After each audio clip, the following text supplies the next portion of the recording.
Afternoon, team, and thank you for your time today.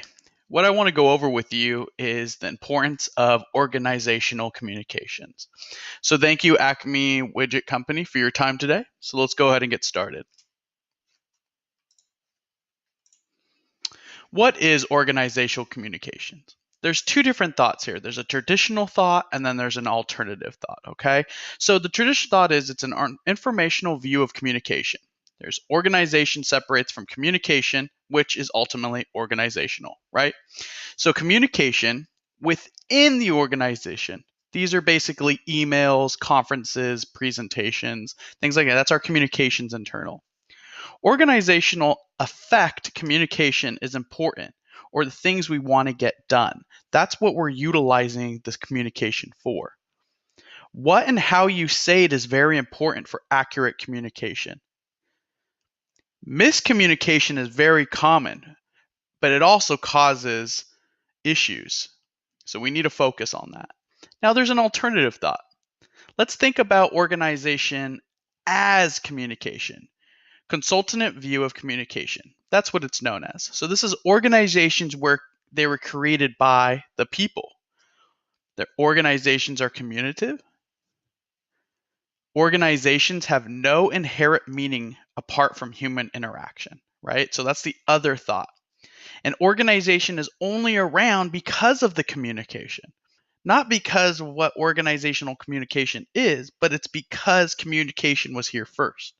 Better way to get a deeper understanding is that direction. But I typically go for the traditional thought that ultimately communication is within the organization and it's like emails, faxes, conferences, and presentations. What are the functions of organizational communication in the business? There's 5. The first one is motivation. The role of the manager is to help drive sales and encourage their reps. The second one is control. Organizations use these as terms and conditions for job descriptions, right? The interaction. That's the actual communication between customers and each other. That's what we do. We communicate between each other. That's the interaction. Then providing information. Information delivered through written or verbal communication. You're providing it through either speaking or on actually a letter or an email. And then providing feedback. That's communication of feedback or changes within your own organization. Maybe you guys are changing buildings. Maybe you guys are changing protocols. That's what that's about. Why is transparency so important? Well, transparency in general is the extent to which its actions are observed by others. That's the definition right there.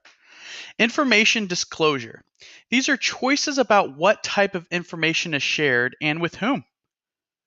There's clarity. How easy is that information or communication comprehended? And accuracy. That's the integrity, the truthfulness, and faithfulness represents in an organization's decisions, policies, and practices. Example. A company is closing its door and they communicated internally 3 months ahead to make sure their employees have time to relocate or find another job. You're being transparent to your employees. You're letting them understand that there's an issue that's going to happen down the road and to get them prepared for it. What is the connection between targeted messaging strategies and corporate branding? Targeted messaging is important from the start, while corporate branding grows as execution comes to the forefront, right? The reality is not that simple in our complex new world of broad reaching. There's two-way interactions here. The two are co-reliant siblings from beginning to end. They make a means together. Both of these work together like walking and talking. They're just meant to be. That's what two things come together as. Both of them also balance each other out. Really important. Both communications ensure that the target audience is aware of understanding and, most importantly, the value of that information. That's how they all come together. Now, how can an organizational communication be used to shape Acme Widgets brand? We want to first start with defining the stakeholder groups, right? What does that mean? That means who the stakeholder groups are, why are they important, and to what extent are they important, right? Then you're going to move to determine communication channels. That's the static channels and the dynamic channels. You need to make sure you're focusing on both of those. Develop brand messaging. Brand messaging, that's customization for each stakeholder group. Then there's align and reinforce external and internal brand communication. This one is very important. You need to make sure your employees are trained to deliver the same communication. You don't want one employee saying one and another employee saying another. Same all across the board. And then conduct brand track audits. Measure your brand communication internally and externally. And then measure improvements with stakeholders throughout thoughts on your brand, right? You want to make sure that you're providing the right information and they're providing that feedback back to you. What strategies can be built and or maintaining Acme's widgets reputation? This is important here, folks. You need to make sure that you're doing the right thing to build that reputation. Ethics is very important.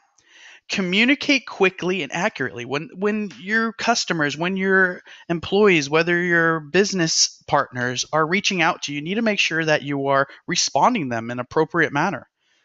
You need to establish a trusted partnership with suppliers and influence. If you don't have these partners, then you're not going to have a business. Foster growth and innovation in your industry. Learn and add value. Bring new things up. Make sure that you're going over these different things here. Make sure you're growing. Make sure you're bringing new ideas to grow this business, right? That's what's going to build your reputation, knowing that you're an innovator. And contribute to social and economic development of your community. Don't just stay inside here, right? This is your business. You need to branch out, open out, work with communities, work with nonprofits to build that name and keep that reputation out there.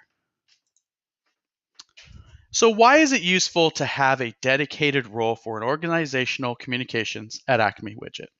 Well, folks, this is how you build strong relationships. You have a key point person that's going to build those relationships. They're going to build a strong teamwork through communication, right? That dedicated person is going to do that. They're going to encourage the team to do the right thing. Back to that ethics, right? Ethics is important here. They're going to follow the expectations that are given and received. They're going to take that information from the stakeholders or upper management and they're going to deliver it downward. They're going to communicate it effectively. Lastly, keeping a positive and building rapport with your team members. You want to keep those team members and employees happy, right? This person is going to communicate the right effective information to keep the morale up. That's really important. So with that, wanted to see if you guys had any questions or how I could assist you with anything else in regards to organizational communications. If not, I thank you for your time and I hope you learned a lot today. Thank you.